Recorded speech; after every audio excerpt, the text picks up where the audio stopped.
അസ്സലാമു അലൈക്കും വറഹ്മത്തുള്ളാഹി വബറകാതുഹു. ബിസ്മില്ലാഹിർ റഹ്മാനിർ റഹീം. അൽഹംദുലില്ലാഹി റബ്ബിൽ ആലമീൻ. മാഷാ അല്ലാഹു കാന വമാ ലം യശഅ ലം യകുൻ വലാ ഹൗല വലാ ഖുവത ഇല്ലാ ബില്ലാഹിൽ അലിയ്യിൽ അദീം.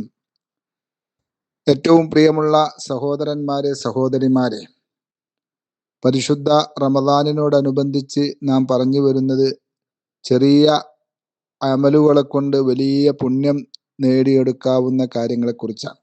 27ാമത്തെ ക്ലാസ്സാണ്.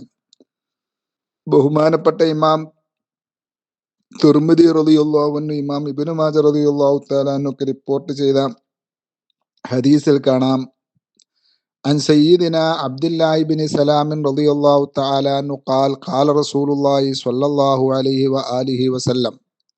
അള്ളാന്റെ ഹബീബ് പറയാണ്, യാ അയ്യുഹന്നാസ്, ജനങ്ങളെ, എൻ്റെ ഉമ്മത്തെ, അഫ്ഷുസ്സലാമ, നിങ്ങൾ എല്ലാവരോടും സലാം പറയുക, സലാമിനെ പ്രചരിപ്പിക്കാം.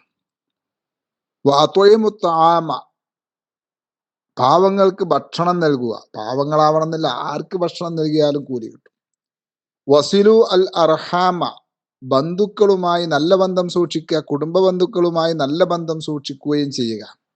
വസല്ലു ബില്ലൈലി വന്നാസു നിയാമുൻ, രാത്രി ആളുകളൊക്കെ ഉറങ്ങുന്ന സമയത്ത് നിങ്ങൾ എഴുന്നേറ്റ് തഹജ്ജുദ് നിസ്കരിക്കുക. എന്നാൽ എന്താ നേട്ടം? തദ്ഖുലുൽ ജന്നത ബിസലാം. അങ്ങനെ നിങ്ങൾ ചെയ്താൽ, ഈ 4 കാര്യങ്ങൾ പാലിച്ചാൽ, ശാന്തിയോടെ സമാധാനത്തോടെ ടെൻഷൻ ഇല്ലാതെ സ്വർഗത്തിൽ പ്രവേശിക്കാം. മാഷാ അല്ലാഹ്. ചെറിയ 4 കാര്യങ്ങൾ ലഭിക്കുന്നതോ ഒരു ടെൻഷനിലും അകപ്പെടാതെ സ്വർഗപ്രവേശവും. മാഷാ അല്ലാഹ്. അള്ളാഹു നമ്മെ അവിടെ ഒരുമിപ്പിക്കട്ടെ. എന്താ 4 കാര്യങ്ങൾ? 1, അസ്സലാമു അലൈക്കും വറഹ്മത്തുള്ളാഹി വബറകാതുഹു എന്ന പരിശുദ്ധ ഇസ്ലാമിന്റെ അഭിവാദന വചനം, അതിനെ പരമാവധി പ്രചരിപ്പിക്കുക. ഇതാണ് ഒന്നാമത്തേത്. കാണുന്നവരോടൊക്കെ സലാം ചൊല്ലുക, അതിന് മടി കാണിക്കാതിരിക്കുക. രണ്ടാമതായി, പാവങ്ങൾക്ക് തന്നോടാവുന്ന വിധം ഭക്ഷണദാനം ചെയ്യുക. നമ്മൾ ഒരു ക്ലാസ്സിൽ പറഞ്ഞല്ലോ, വെള്ളമോ കാരക്കയോ തന്നാൽ കഴിയുന്നത് എന്ത് ചെയ്താലും ഈ പുണ്യം ലഭിക്കും. പള്ളികളിലൊക്കെ ചൂടനുഭവിക്കുന്ന സ്ഥലങ്ങളിൽ വെള്ളം കൊടുക്കുക ജനങ്ങൾക്ക്, അതുപോലെ വഴിയിൽ വെള്ളം കൊടുക്കുക, കാരക്ക കൊടുക്കുക, എന്താണോ നമ്മോട് കഴിയുന്നത് അത് കൊടുക്കുക. മൂന്നാമതായി, കുടുംബ ബന്ധങ്ങൾ പുലർത്തുക എന്നതാണ്. പിതാവിൻ്റെയും മാതാവിൻ്റെയും ബന്ധുക്കൾക്കാണ് പരിശുദ്ധ ഇസ്ലാമിൽ റഹിമ് എന്ന് പറയുക. ആ 2 ബന്ധത്തിലുമുള്ളവരോട് നല്ല ബന്ധം സൂക്ഷിച്ച് ജീവിക്കുക. അവരോട് പിണങ്ങുകയോ അവരോട് വക്കാണത്തിന് പോവുകയോ ചെയ്യാൻ പാടില്ല, മറിച്ച് എപ്പോഴും അവരോട് സ്നേഹബന്ധങ്ങളാണ് വേണ്ടത്. നാലാമത്തേത് എന്താ? തഹജ്ജുദ് നിസ്കരിക്കുക എന്നതാണ്. വിശുദ്ധ ഖുർആനിൽ നിരവധി സ്ഥലങ്ങളിൽ അള്ളാഹു തഹജ്ജുദ് നിസ്കാരത്തെയും ആ സമയത്ത് ദുആ ചെയ്യുന്നതിനെ കുറിച്ചും ഇസ്തിഗ്ഫാർ വർദ്ധിപ്പിക്കുന്നതിനെ കുറിച്ചും ഒക്കെ പ്രോത്സാഹിപ്പിച്ചത് കാണാം. തിരുനബി സയ്യിദുനാ മുഹമ്മദുർ റസൂലുള്ളാഹി സ്വല്ലല്ലാഹു അലൈഹി വസല്ലമ തങ്ങളുടെ ഹദീസുകളിലും നിരവധി സ്ഥലങ്ങളിൽ തഹജ്ജുദ് നിസ്കാരത്തിന്റെ മഹത്വങ്ങൾ വല്ലാതെ ഊന്നിപ്പറഞ്ഞത് കാണാം. ഇമാം ഹാക്കിം റളിയല്ലാഹു അൻഹു റിപ്പോർട്ട് ചെയ്ത ഹദീസിൽ കാണാം, അൻ അബി ഉമാമത്തൽ ബാഹിലി റളിയല്ലാഹു തആല അൻഹു ഖാൽ ഖാല റസൂലുള്ളാഹി സ്വല്ലല്ലാഹു അലൈഹി വസല്ലമ അലൈക്കും ബിഖിയാമിൽ ലൈൽ, നിങ്ങൾ തഹജ്ജുദ് നിസ്കാരം നിർവഹിക്കുക. ഫഇന്നഹു ദഅബുസ് സ്വാലിഹീന, അത് നിങ്ങൾക്ക് മുമ്പുള്ള സ്വാലിഹീങ്ങളുടെ സമ്പ്രദായവും അവരുടെ പതിവാണത്. വഹുവ ഖുർബത്തുൽ ലക്കും, അത് നിങ്ങളെ രക്ഷിതാവിലേക്ക്, അള്ളാഹുവിലേക്ക് അടുപ്പിക്കുന്ന പുണ്യകർമ്മവുമാണ്. വമഗ്ഫറത്തുൽ ലിസ്സയ്യിആതി, പാപമോചനത്തിനുള്ള നിമിത്തവുമാണ് തഹജ്ജുദ് നിസ്കാരം. വമൻഹാത്തുൻ അനിൽ ഇസ്മി, കുറ്റകൃത്യങ്ങളിൽ നിന്ന് തടയുന്ന കാവൽ കവചവുമാണ് തഹജ്ജുദ് നിസ്കാരം. മാഷാ അല്ലാഹ്. ഒന്നിനും സമയമില്ലാത്ത ഈ ഡിജിറ്റൽ യുഗത്തിൽ ഡിജിറ്റലായ ആരാധനകളും കാരുണ്യത്തിന്റെ കേദാരമായ തിരുനബി സ്വല്ലല്ലാഹു അലൈഹി വസല്ലമ തങ്ങൾ നമുക്ക് തന്നുവച്ചിട്ടുണ്ട് എന്നതാണ് ഈ ഹദീസൊക്കെ നമ്മെ പഠിപ്പിക്കുന്നത്. മറ്റൊരു ഹദീസിൽ കാണാം തഹജ്ജുദിനെ കുറിച്ച്, ഇദസ്തൈഖള റജുലു മിനൽ ലൈലി വഅയ്ഖള അഹ്ലഹു വസല്ലയ റകഅതൈനി കുതിബ മിനൽ ദാകിരീന അല്ലാഹ കസീറൻ വദ്ദാകിറാത്ത്. വല്ലാത്തൊരു ഹദീസാണ്, ഒരുപാട് ഗുണപാഠങ്ങൾ നൽകുന്ന ഒരു ഹദീസാണിത്. ഒരു കുടുംബനാഥൻ രാത്രി നേരത്തെ കിടന്നുറങ്ങുന്നു, ഇന്നിതൊക്കെ ഉണ്ടോ? മൊബൈലിലും തോണ്ടി 12 മണിയും 1 മണിയും വരെയാണ് കുടുംബനാഥന്മാരിരിക്കുക. അതുപോലെ തന്നെ കുടുംബിനിയും.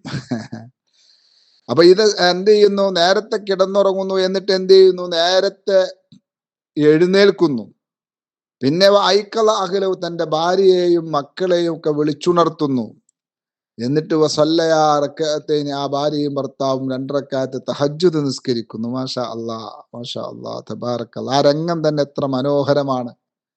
എന്നാലോ എന്താ കിട്ടാൻ പോകുന്നത്? കുത്തിബ മിനദ്ദാക്കിരീന അല്ലാഹ കസീറൻ വദ്ദാക്കിറാത്ത്. ആ ഭാര്യയെയും ഭർത്താവിനെയും അള്ളാഹു വിശുദ്ധ ഖുർആനിൽ വല്ലാതെ മഹത്വവൽക്കരിച്ച് പറഞ്ഞ, വല്ലാതെ ദിക്ർ ചെല്ലുന്ന പുരുഷന്മാരെ കൂട്ടത്തിലും വല്ലാതെ ദിക്ർ ചെല്ലുന്ന സ്ത്രീകളെ കൂട്ടത്തിലും അവരെയും ഉൾപ്പെടുത്തും.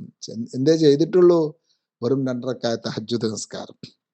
ഒരുപാട് സമയം ദിക്റിലും ദുആയിലും മറ്റുമായി ഇരിക്കാൻ സമയമില്ലാത്ത ഈ ഡിജിറ്റൽ യുഗത്തിൽ ഒരു സിമ്പിളായ ശ്രമം മൂലം വിശുദ്ധ ഖുർആൻ പുകഴ്ത്തി പറഞ്ഞ അദ്ദാക്കിരീന അല്ലാഹ കസീറ വദ്ദാക്കിറാത്ത് എന്നതിൽ പെടുമെന്നാണ് ഈ ഹദീസിൽ പറയുന്നത്. ഇന്ന് തഹജ്ജുദിന് എഴുന്നേൽക്കുന്ന ഭാര്യമാരെ വെറുക്കുന്ന പുരുഷന്മാരുടെ കാലമാണ്. അതിനെ വിലങ്ങുന്ന കാലമാണ്. തിരിച്ചുമുണ്ട്. അഥവാ അതിലൊന്നും താല്പര്യമില്ലാത്ത കുടുംബിനികൾ, സഹോദരിമാർ. അള്ളാഹു നമുക്ക് നല്ലത് ചെയ്യാൻ തൗഫീക്ക് നൽകട്ടെ. നോക്കൂ നിങ്ങൾ, ലോകത്തിന് എക്കാലത്തും മാതൃകയായ ഏറ്റവും നല്ല ഭർത്താവായ, ഏറ്റവും നല്ല കുടുംബനാഥനായ തിരുനബി സല്ലല്ലാഹു അലൈഹി വആലിഹി വസഹ്ബിഹി വഅസ്വാജിഹി വസല്ലമ അവിടുത്തെ ജീവിതം.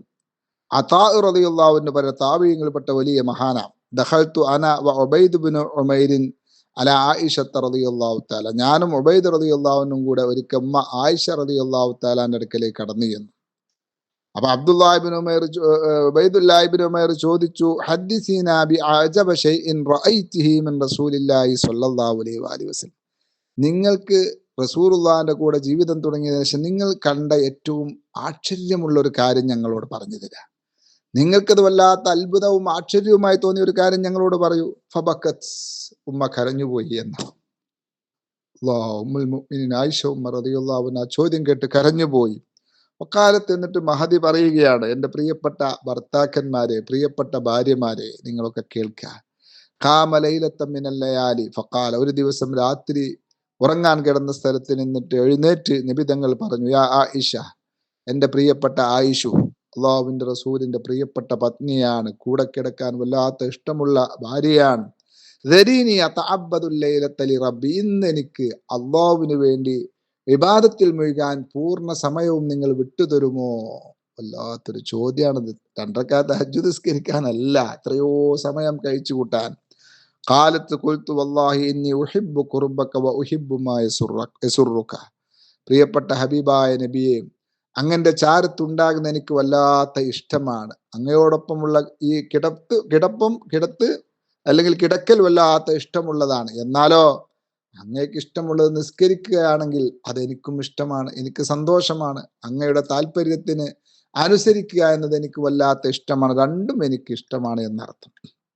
കാലത്ത് എന്നിട്ട് മഹദി പറയാൻ, ഫഖാമ ഫതതഹറ സുമ്മ ഖാമ യുസല്ലി ഫലം യസൽ യബ്കി ഹത്താ ബല്ല ഹിജ്റുഹു.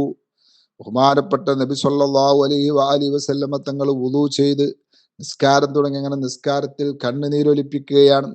അല്ലാഹ്, എത്രത്തോളം അവിടുത്തെ താടിയെല്ലും അവിടുത്തെ താടി രോമങ്ങളും അവിടുത്തെ മടിയുമൊക്കെ നനയുന്നത് വരെ, എത്രത്തോളം ഭൂമി വരേക്കും നനഞ്ഞുപോയി എന്ന്. മാഷാ അല്ലാഹ്. അങ്ങനെ ബിലാൽ റളിയല്ലാഹു അൻഹു സുബഹി ബാങ്ക് വിളിക്കാൻ വന്നപ്പോൾ ഫലമ്മാ റആഹു യബ്കി, ബഹുമാനപ്പെട്ട നബി തങ്ങൾ കരയുന്നത് കണ്ടപ്പോൾ, ഖാല യാ റസൂലല്ലാഹ് തബ്കി വഖദ് ഗഫറല്ലാഹു ലക മാ തഖദ്ദമ മിൻ ദംബിക വമാ തഅഖറ.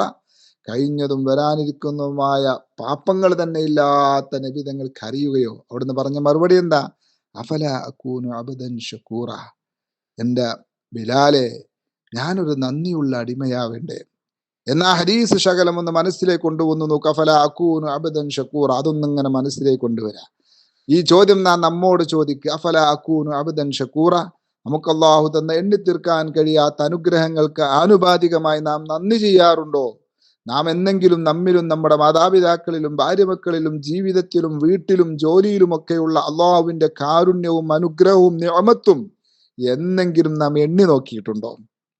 മുസ്ലിമായി ജനിക്കാൻ ഭാഗ്യം ലഭിച്ചത്, ശരീരത്തിലും കുടുംബത്തിനും മക്കൾക്കുമുള്ള ദേഹസുഖങ്ങൾ, പറയത്തക്ക ടെൻഷനില്ലാത്ത ജീവിതം, നല്ല ജോലി, നല്ല വീട്, നല്ല വാഹനം തുടങ്ങിയ സൗകര്യങ്ങൾ, ഓരോ അവയവങ്ങളുടെയും സുഗമമായ പ്രവർത്തനങ്ങൾ തുടങ്ങി നിരവധി എണ്ണിയായി തീരാത്ത നിയമത്തുകൾ നമുക്കുണ്ട്. അവയെക്കുറിച്ച് നാം ആലോചിക്കുകയോ സന്തോഷിക്കുകയോ നന്ദി പറയുകയോ ചെയ്യാറില്ല. അവിടെയാണ് അഫലാകൂനു അബ്ദൻ ഷക്കൂറ, അള്ളാഹുവിന്റെ ഹബീബ് സല്ലല്ലാഹു അലൈഹി വസല്ലമ തങ്ങൾ നമ്മെ ഓർമ്മിപ്പിക്കുന്നത് എന്താ? തഹജ്ജുദ് നിസ്കാരം ഒരു നന്ദിയാണ്. അഖിമിസ് സ്വലാത്ത ലിദിക്രി, അതൊരു നന്ദിയാണ്. അപ്പോൾ രാത്രി അനാവശ്യങ്ങളിൽ മുഴുകി സമയത്തെ കൊന്നുകളയാതെ നേരത്തെ കിടന്നുറങ്ങി അത്തായ സമയത്ത് എഴുന്നേറ്റ് തഹജ്ജുദ് നിസ്കരിക്കുകയും വിശുദ്ധ ഖുർആൻ പാരായണം ചെയ്യുകയും ദിക്റിലും ഇസ്തിഗ്ഫാറിലും സ്വലാത്തിലും മുഴുകുക. പ്രത്യേകിച്ച് മുഅ്മിനീങ്ങൾക്ക് വേണ്ടി ഇസ്തിഗ്ഫാർ നടത്തുക. ഒട്ടുമിക്ക ജീവിത ശൈലീ രോഗങ്ങൾക്കുമുള്ള കാരണം കൃത്യമായി രാത്രി നേരത്തെ ഉറങ്ങാത്തതും ഭക്ഷണത്തിലുള്ള അപാകതകളുമാണെന്ന് ശാസ്ത്രവും എല്ലാവരും തെളിയിച്ചതാണ്, നമ്മുടെ അനുഭവമാണ്. ഒരു 40 ദിവസം ഇശാ നിസ്കരിച്ച ഉടനെ കിടന്നുറങ്ങി നോക്കൂ, എന്നിട്ട് സുബഹിക്ക് മുന്നേ എഴുന്നേറ്റ് തഹജ്ജുദും നിസ്കരിച്ചു നോക്കൂ. ഒരുപാട് രോഗങ്ങൾക്കും വേദനകൾക്കും ആശ്വാസം ലഭിക്കും. അതിലപ്പുറം ഒരുപാട് ഹറാമുകളിൽ നിന്നുള്ള രക്ഷയും ലഭിക്കും. അള്ളാഹു നമുക്ക് തൗഫീക്ക് നൽകട്ടെ. അപ്പോൾ ഈ 4 കാര്യങ്ങൾ നമ്മൾ പാലിച്ചാൽ തദ്ഖുലുൽ ജന്നത ബിസലാം. മാഷാ അല്ലാഹ്, മാഷാ അല്ലാഹ്. അല്ലാഹു സുബ്ഹാനഹു വ തആല നമ്മെ എല്ലാവരെയും ഈ ക്ലാസ് കേൾക്കുന്ന എല്ലാവരെയും ആ ജന്നാത്തുൽ ഫിർദൗസിൽ ഒരുമിച്ച് കൂട്ടട്ടെ. ഹബീബ് സല്ലല്ലാഹു അലൈഹി വസല്ലമ തങ്ങളോട് ഒരുമിച്ച് കൂട്ടട്ടെ. നമ്മുടെ ഭാര്യമാരെയും പെൺകുട്ടികളെയും ഒക്കെ ഉമ്മ ഖദീജ റളിയല്ലാഹു അൻഹ, ആയിഷ റളിയല്ലാഹു അൻഹ, ഫാത്തിമത്തു സഹറ റളിയല്ലാഹു അൻഹ അവരുടെയൊക്കെ കൂടെ ഒരുമിച്ച് നിൽക്കുന്നത് കാണാനുള്ള തൗഫീക്ക് നൽകട്ടെ. മരണപ്പെട്ടവരുടെ പാപങ്ങളൊക്കെ അല്ലാഹു പൊരുത്തപ്പെട്ടു കൊടുക്കട്ടെ. ലോക മുസ്ലിമീങ്ങൾക്ക് വിജയവും രക്ഷയും നൽകട്ടെ. എല്ലാ ഖൈറായ ഉദ്ദേശങ്ങളും അല്ലാഹു പൂർത്തീകരിച്ചു തരട്ടെ. വസല്ലല്ലാഹു വസല്ലമ അലാ സയ്യിദിനാ മുഹമ്മദിൻ വഅലാ ആലിഹി വസഹ്ബിഹി വസല്ലമ വൽഹംദുലില്ലാഹി റബ്ബിൽ ആലമീൻ.